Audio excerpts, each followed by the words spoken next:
అందజేయండి అమ్మా, ప్రసాదాలు అందరికి అందజేయండి.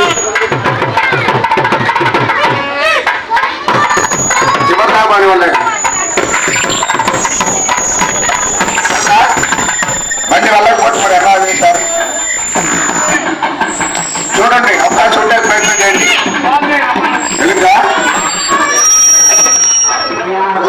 కూడా మన మీద ప్రోత్సాహం చేసి ఈ స్థలంతా కూడా కావడం చెబుతారు.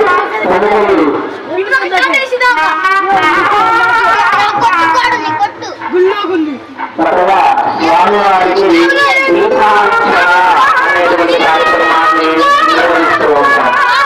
హాయ్ చెప్పండి, హాయ్ చెప్పండి.